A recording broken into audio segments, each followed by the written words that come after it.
Welcome to settle around the world. मैं हूं शाहिद गनी। सबसे पहले तो मैं शुक्रिया अदा करना चाहता हूं अपने उन तमाम दोस्तों का और उन लोगों का जिन्होंने हमारे प्रोग्राम को देखा, देखते हैं और पसंद भी किया।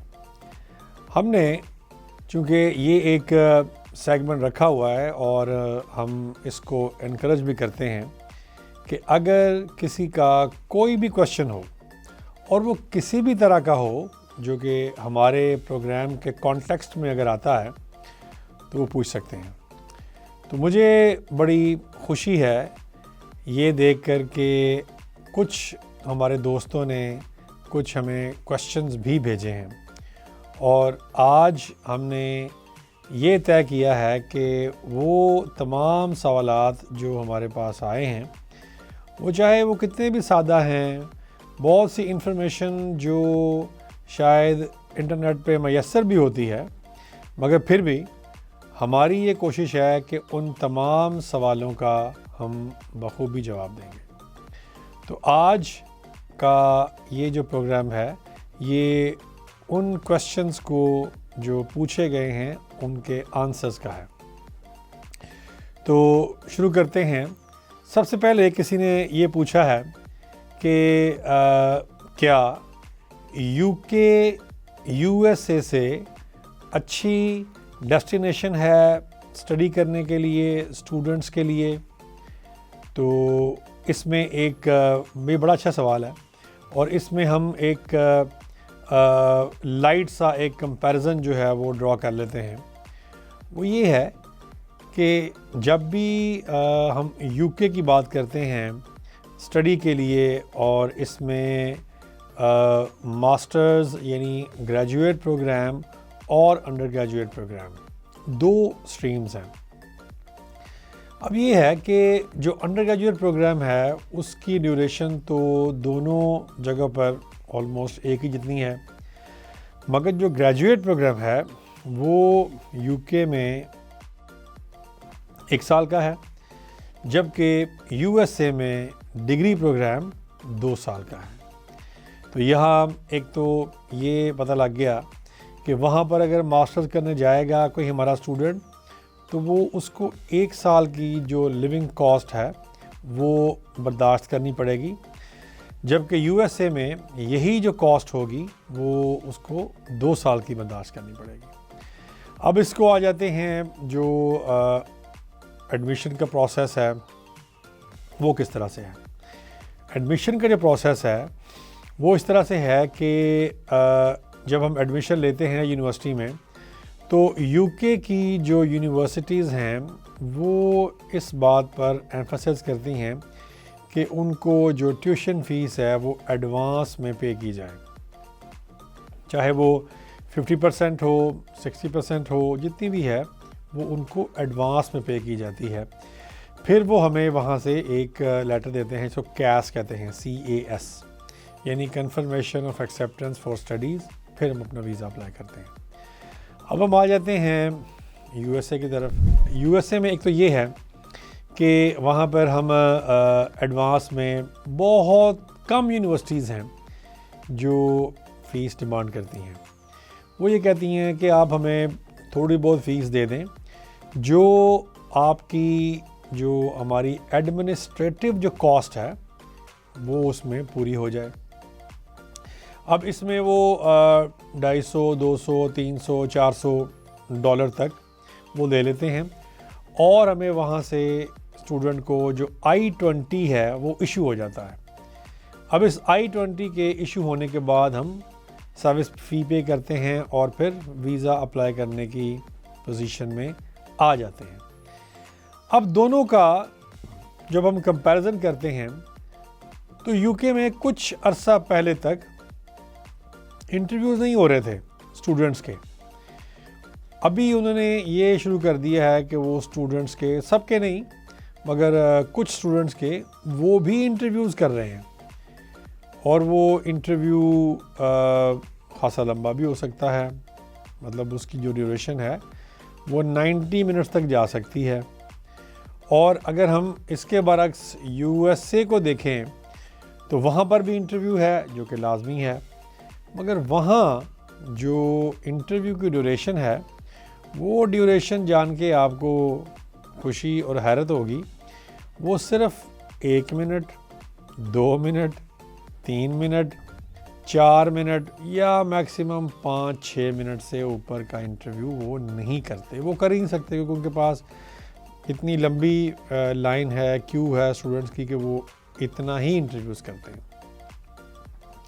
अब ये है कि यूएसए में जब आपका इंटरव्यू होता है तो इंटरव्यू में अगर स्टूडेंट अपने वीज़ा ऑफिसर को सेटिस्फाई कर लेता है तो उसको वीज़ा मिल जाता है, और अगर नहीं करता तो वो फ़ौरन ही बता देते हैं।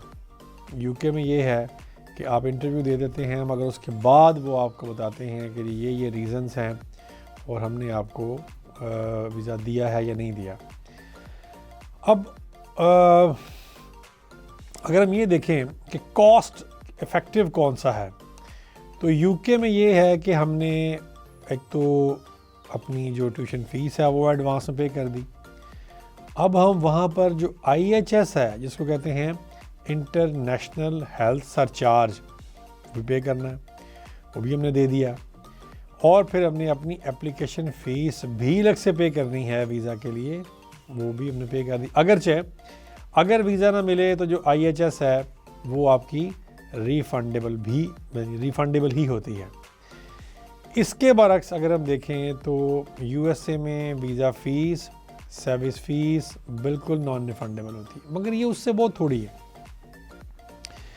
अब आ जाते हैं कि जी कौन सा कंट्री जो है वो अच्छा है। दोनों कंट्रीज़ इंग्लिश स्पीकिंग हैं। यूके डेफिनेटली यूएसए से बहुत छोटा कंट्री है, इतना बड़ा नहीं है, और यूएसए बहुत बड़ा है, वहाँ पर बहुत यानी 52-53 जो हैं वो स्टेट्स हैं। मतलब ये है कि एक स्टूडेंट के लिए वहाँ पर स्टडीज़ के बाद अगर वो चाहे कि वहाँ पर रहना चाहता है, वहाँ पर सेटलमेंट चाहता है, तो उसके लिए ख़ासी ग्राउंड मौजूद है। यूके में भी है, मगर यूके में अपॉर्चुनिटीज़ डेफिनेटली उस हिसाब से जिस तरह से कि यूएसए में हो सकती हैं। बहुत बड़ा कंट्री है, बहुत ज़्यादा स्टेट्स हैं, हर किस्म के लोग हैं, हर किस्म का वहाँ पर बिज़नेस है। जॉब्स डेफिनेटली यूके से कहीं ज़्यादा वहाँ पर मिल सकती हैं। तो ये चॉइस जो है वो स्टूडेंट की अपनी है कि उसने यूके को जो है वो सेलेक्ट करना है या उसने यूएसए जाना है। यूएसए ज़रा दूर भी है, मतलब यहाँ से हम पाकिस्तान से देखें तो ख़ासी लंबी फ़्लाइट है उसकी, और यूके नज़दीक भी है। और ये है कि यूके और यूएसए का अगर हम ये कंपैरिजन करें कि वहाँ पर जॉब्स और लिविंग कॉस्ट और जो स्टूडेंट को वहाँ पर जो सेविंग होती है वो कहाँ पर ज़्यादा है, तो उसमें बिल्कुल सही समझा आपने, उसमें यूएसए को हम नंबर 1 पे रखेंगे। यूएसए इसमें नंबर 1 पे है क्योंकि यूएसए में आप कॉस्ट इफ़ेक्टिव है, सेविंग ज़्यादा कर सकते हैं, और ज़ाहिर है पैसे भी घर भेज सकते हैं। फ़ीसें अगर देखी जाएँ तो ऑलमोस्ट एक ही तरह की हैं। वहाँ पर आपने फ़ीसें जो हैं वो 2 साल में देनी हैं, यहाँ पर आपने 1 साल में देनी है। इससे अगला सवाल वो इससे भी ज़्यादा जो है वो इंटरेस्टिंग है, और उसका जवाब देते हैं एक छोटी सी ब्रेक के बाद। Welcome back. एक सवाल जो किसी ने भेजा है और बड़ा वो इंटरेस्टिंग क्वेश्चन है। क्वेश्चन ये है कि क्या हम यूके में विज़िट वीज़ा पर जाकर स्टडी कर सकते हैं, स्टडी और काम भी कर सकते हैं वहाँ पर, और क्या हम वहाँ पर परमानेंटली रह भी सकते हैं? बड़ा अच्छा सवाल है, और इसका जवाब और हम ज़ाहिर है कि बहुत दफ़ा डिस्कस कर चुके हैं, और इसका जवाब दोबारा मैं दे देता हूँ। वो ये है कि यूके का जो आपके पास विज़िटर वीज़ा है वो कभी भी कन्वर्ट नहीं हो सकता। यूके का विज़िटर वीज़ा कभी भी कन्वर्ट नहीं हो सकता। आप अगर विज़िट वीज़ा पर गए हैं तो आप एक मेहमान हैं वहाँ पर, मेहमान का वीज़ा है, और मेहमान जो है वो जिस घर में जाएगा वो वहाँ पर हमेशा के लिए नहीं रह सकता। और वो ये भी नहीं कह सकता कि जी मैं इधर पढ़ूँगा या मैं जनाब इधर काम करूँगा। हाँ, अभी कुछ जो हैं वो उन्होंने परमिशन दी हैं, वो ये है कि आप अगर वहाँ पर थोड़ा बहुत पढ़ना चाहें, कोई 1 माह 2 माह, तो आप वहाँ पर पढ़ सकते हैं।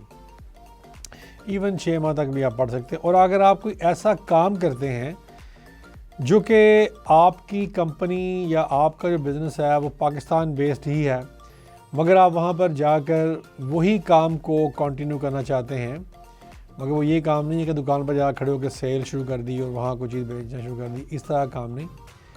कोई अगर आप ऐसा काम करते हैं जो कि आपकी कंपनी ने आपको वहाँ पर भेजा है, मगर ये आपको वहाँ पर परमिशन लेके ये आप काम कर सकते हैं, मगर वहाँ पर नहीं रह सकते, वहाँ पर फॉरएवर नहीं रहना।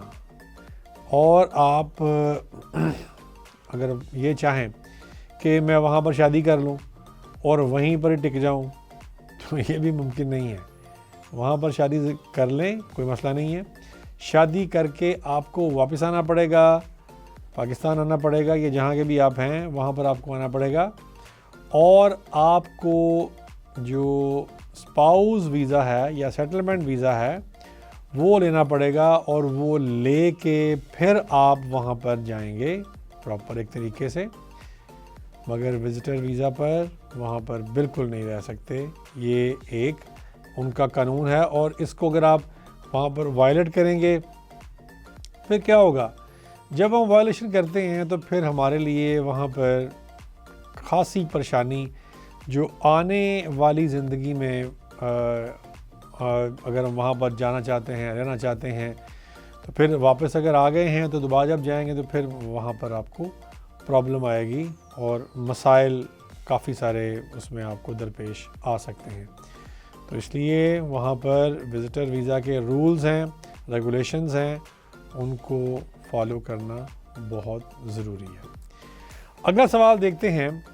किसी ने ये पूछा है कि कौन से ऐसे कोर्सेज़ हैं अभी भी यूके में जिसमें हम अपने डिपेंडेंट्स को साथ लेके जा सकते हैं। कौन से ऐसे कोर्सेज़ हैं जिसमें हम अपने डिपेंडेंट्स को साथ लेके जा सकते हैं या वहाँ पर हैं तो बुलवा सकते हैं।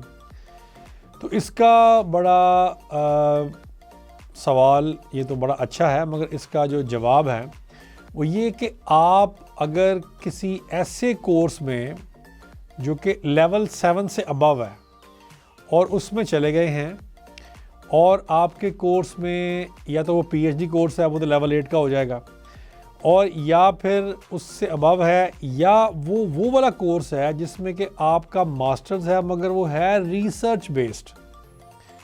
मतलब ये है कि रिसर्च बेस्ड जो वहाँ पर मास्टर्स होगा उसमें आप अपने डिपेंडेंट्स को वहाँ पर साथ लेके जा सकते हैं, उसमें कोई प्रॉब्लम नहीं है। रिसर्च के बारे में हमने खासा एक प्रोग्राम किया था और बताया भी था कि रिसर्च क्या है और किस तरह से वहाँ पर जो रिसर्चर्स हैं उनको कौन कौन सी जो उसमें चीज़ें या कौन सी इंफॉर्मेशन उन्होंने वहाँ पर रिसर्च करते हुए मद्देनज़र रखनी है, और यहाँ से उन्होंने क्या क्या चीज़ें सीख के जानी हैं जब उन्होंने वहाँ पर रिसर्च बेस्ड कोर्स में जाना है। अगला सवाल लेते हैं। अगला सवाल ये है कि किसी ने ये पूछा जी कि क्या ये जो आईएलटीएस है ये क्या ज़रूरी है, और अगर हमने आईएलटीएस नहीं किया तो फिर हम क्या करें, और आईएलटीएस के अलावा कौन कौन से जो कोर्सेज़ हैं वो एक्सेप्टेबल हैं दुनिया में जहाँ पर भी हमारा स्टूडेंट जो है वो पढ़ने के लिए जाता है। इसका जवाब ये बड़ा अच्छा सवाल है वैसे, क्योंकि बहुत से लोग इसमें कंफ्यूज भी होते हैं तो ये है कि अगर आपकी इंग्लिश खासी अच्छी है और आप वहाँ पर जाके आपको पढ़ने में आप समझते हैं कि मैं वहाँ पर जाके तो इंग्लिश में बात भी अच्छी तरीके से कर लूँगा, मैं पढ़ भी लूँगा और मुझे वहाँ पर असाइनमेंट भी हो जाएंगी, कोई मसला नहीं है, तो बिल्कुल आप वीज़ा अप्लाई कर सकते हैं। और उस सूरत में ये है कि एक वो लेटर आपको चाहिए होगा जो जहाँ से आपने अपना ग्रेजुएशन की है या आपने मास्टर्स किया है, जिस यूनिवर्सिटी से, और वो यूनिवर्सिटी ये कहती है कि आपको एक लेटर देती है, उसे कहते हैं MOI यानी कि मीडियम ऑफ इंस्ट्रक्शन। अब अगर आपका मीडियम ऑफ इंस्ट्रक्शन जो है वो इंग्लिश था अपने प्रीवियस जो आपने स्टडी की है, तो बिल्कुल आप उसकी बेस पर वीज़ा अपना एप्लीकेशन दे सकते हैं, एडमिशन ले सकते हैं। जब एडमिशन हो जाएगा तो वीज़ा भी मिल जाएगा। आम तौर पर ये होता है कि अगर हम यूके की बात करें तो उनके ना कुछ प्रोग्राम्स, उनके कुछ लैंग्वेज के कुछ रिकमेंडेड टेस्ट हैं जिनको वो कहते हैं SELT यानी SELT, secure English language test. इनमें उन्होंने कुछ टेस्ट रखे हुए हैं, वो जब आप देखेंगे तो मिल जाएंगे आपको। उनमें से ही टेस्ट करना है अगर आपने टेस्ट को देना भी है तो।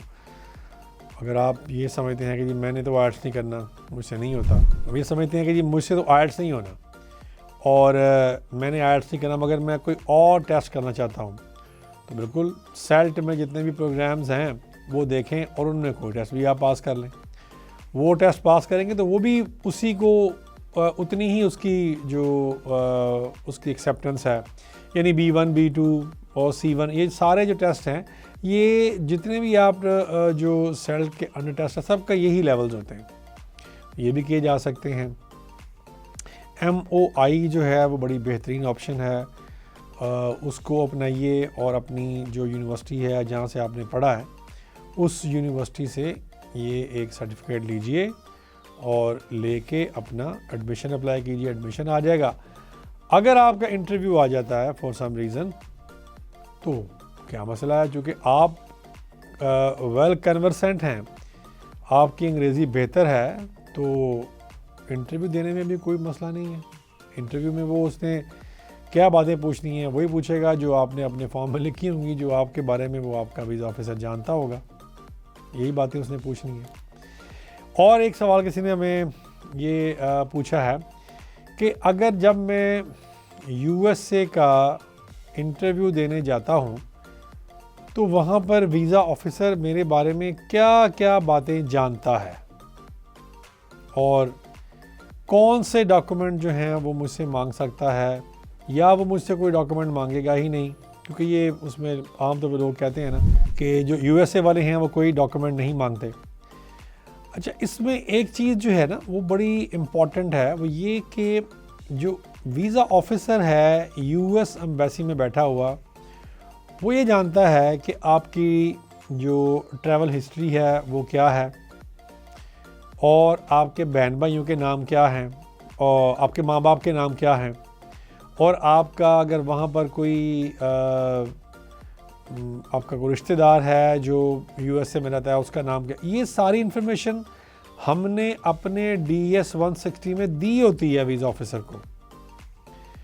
वीज़ा ऑफिसर वही बातें जानता है जो हमने DS 160 में उसको बताई हैं, उससे कहीं बाहर वो कोई ऐसी इन्फॉर्मेशन, यानी ये कि आप जो है वो क्या करते हैं, आपकी हॉबीज़ क्या हैं, ये सारा कुछ, ये सोशल मीडिया का जो कांटेक्ट है ये भी वो आपसे लेते हैं, आपको लिखना पड़ता है इसमें, वो भी उसको पता होती है, अगर वो जानना चाहे तो वो ये भी जान सकता है। तो कोई बात भी इंटरव्यू में वहाँ पर हमने ऐसी नहीं कहनी, कोई झूठ नहीं बोलना जो हम अपने DS 160 में दे चुके हैं और जो अपने सोशल मीडिया में लिख चुके हैं। इससे अगले 2-3 सवाल हैं वो डिस्कस करते हैं छोटी सी ब्रेक के बाद। Welcome back. किसी ने हमसे ये सवाल पूछा है क्या दौराने स्टडी यानी पढ़ाई के दौरान क्या हम काम कर सकते हैं। उन्होंने आगे कंट्री का नाम नहीं लिखा, मगर हम इसको जनरलाइज कर देते हैं, बता देते हैं, बिल्कुल काम कर सकते हैं। स्टडी के दौरान काम करने में कोई ममानियत कहीं भी नहीं है। अगर हम यूके की बात करें तो उसमें बड़ी सादा सी बात है, अगर कोई वहाँ पर अंडर ग्रेजुएट लेवल पर या पाथवे प्रोग्राम में जा रहा है तो उसमें वो 10 आवर्स देते हैं काम करने के लिए। अगर आप ग्रेजुएट लेवल पर जा रहे हैं तो फिर आपको 20 आवर्स मिलते हैं एक वीक में काम करने के लिए। 20 आवर्स का मतलब है कि आपको एक हफ्ते में ये 20 घंटे काम करने की परमिशन है। 20 घंटे आप आराम से काम करें और वो आपको वही जो वेजेस का जो रेट है, जो वहाँ पर गवर्नमेंट का एक गोइंग रेट होता है जिस पर अपने वो काम करने वालों को रखते हैं, अपने एम्प्लॉयज़ को रखते हैं, वही रेट यानी उसी उजरत पर, यानी वो जो वेजेस होंगे उसी पर ही आपसे वो काम करवाएंगे जो आपके एम्प्लॉयर होंगे। अगर वो आपको इससे कम पैसे देते हैं तो आप इस पर बिल्कुल एहतजाज भी कर सकते हैं, और आम तौर पर वैसे ऐसा होता नहीं है। हाँ, अगर एक्सेस आवर्स में काम करते हैं, इसमें वो ये होता है कि जी हम 20 घंटे काम करने की परमिशन है तो आप 60 घंटे काम कर दिया आपने, तो फिर वो डेफिनेटली आपको एक्सप्लॉइट करेंगे, पैसे कम देंगे। कम से कम उन 20 घंटों के जो आपने पहले काम किया उसके साथ पूरे दे दें, मगर जो बाद वाले आपने घंटों में काम कर रहे हैं उनके वो पैसे आपको कम दे सकते हैं, क्योंकि आप भी अपने रूल्स को वायलेट कर रहे हैं। तो कोशिश तो यही करनी चाहिए कि हम जितने आवर्स हमको अलाउड हैं हम उतने ही घंटे काम करें। और जब टर्म ब्रेक होती है, जब छुट्टियां होती हैं, तो फिर आप ज़्यादा भी काम कर सकते हैं, फुल टाइम भी काम कर सकते हैं। उसके लिए यूनिवर्सिटी लेटर दे देती है कि ठीक है जी ये हमारा स्टूडेंट है, मगर आजकल छुट्टियां हैं तो वो आप चाहे जितना मर्जी काम कर सकते हैं।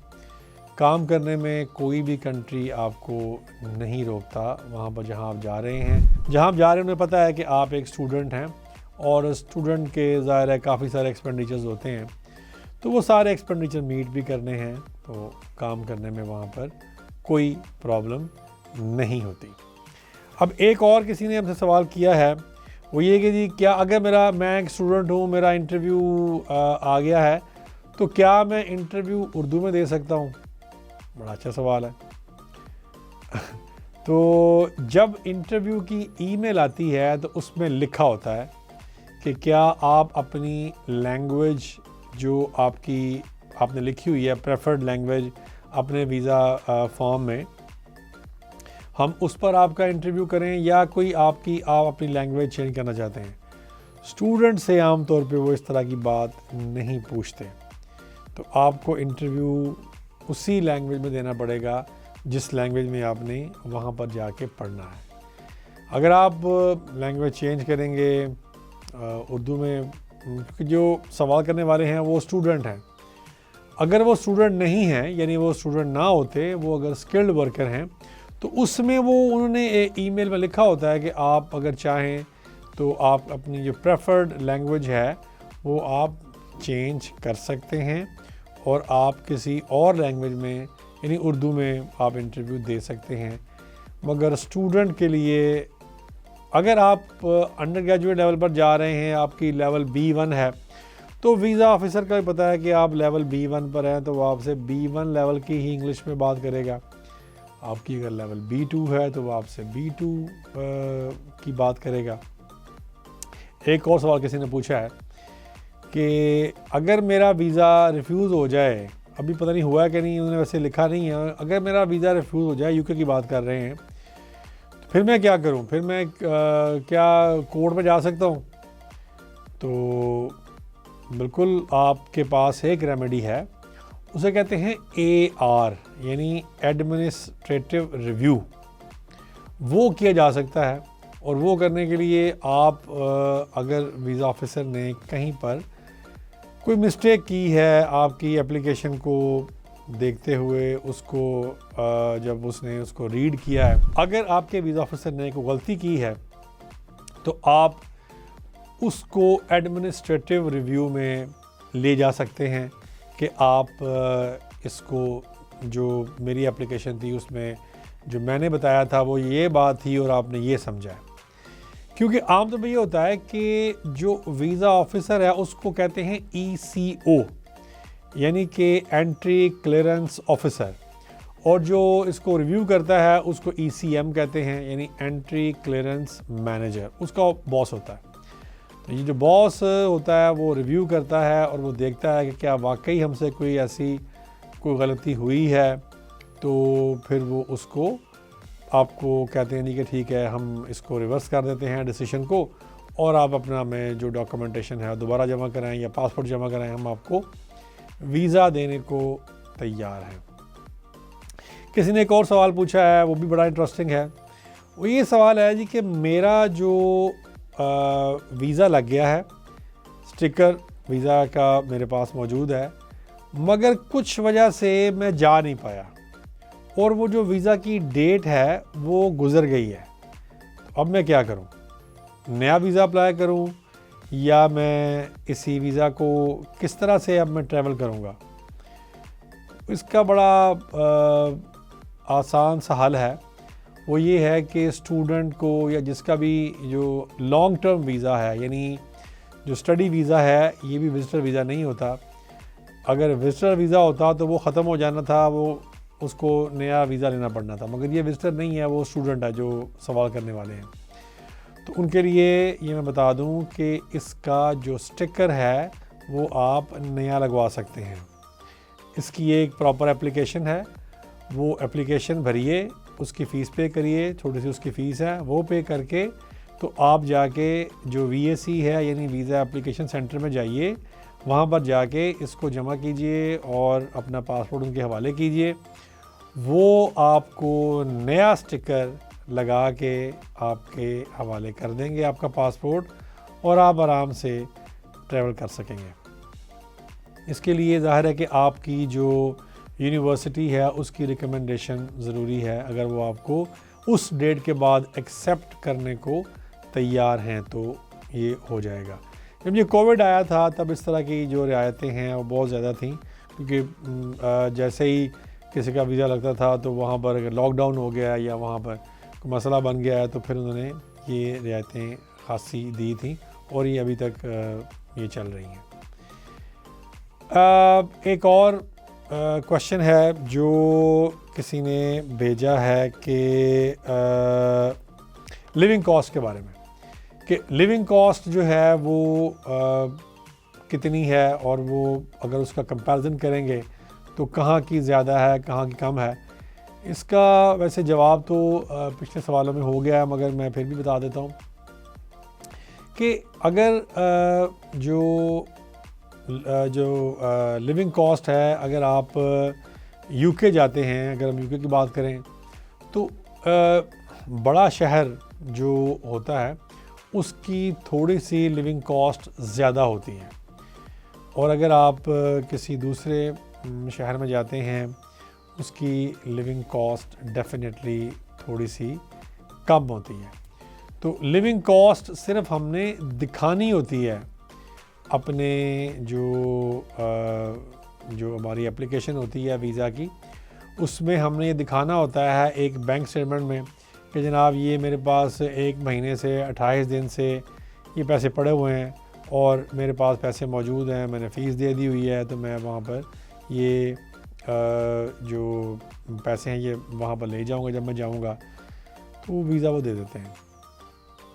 तो बात ये है कि लिविंग कॉस्ट को दिखाने के लिए आपके पास बैंक में पैसे पड़े होने चाहिए। अगर UK की बात करेंगे तो वो कि 28 दिन कम से कम उसकी जो मैच्योरिटी है वो होनी चाहिए, और ये वेरी करती है। अगर आप बाहर जा रहे हैं, लंदन से बाहर जा रहे हैं, तो उसकी अभी तक जो है वो 9207 है तकरीबन, इसकी 9207 पाउंड जो है वो उसकी फ़ीस है। लंदन के अंदर आप जा रहे हैं वो थोड़ी सी ज़्यादा है इसकी फ़ीस, और ये आने वाले दिनों में थोड़ी सी फ़ीस ये बढ़ भी रही है, तो इसको चेक करते रहें इंटरनेट के ऊपर ये कितनी जो फ़ीस है, यानी ये फ़ीस नहीं है, लिविंग कॉस्ट है, सॉरी, लिविंग कॉस्ट कितनी है ये आपने उस हिसाब से दिखानी होगी अपनी बैंक स्टेटमेंट में। तो उम्मीद है कि इन सवालों के जो जवाब हैं वो हमारे दोस्तों को जिन्होंने सवाल पूछे थे उनको मिल गए होंगे, और मुझे बड़ी खुशी होगी कि आने वाले दिनों में भी आप हमसे इसी तरीके से क्वेश्चंस पूछते रहें, और हम कोशिश करेंगे कि उन तमाम सवालों के फ़र्दन जो है वो हम जवाब दें। हाज़िर होंगे एक नए प्रोग्राम के साथ, नए टॉपिक के साथ। तब तक के लिए इजाज़त दीजिए। खुदा हाफ़िज़।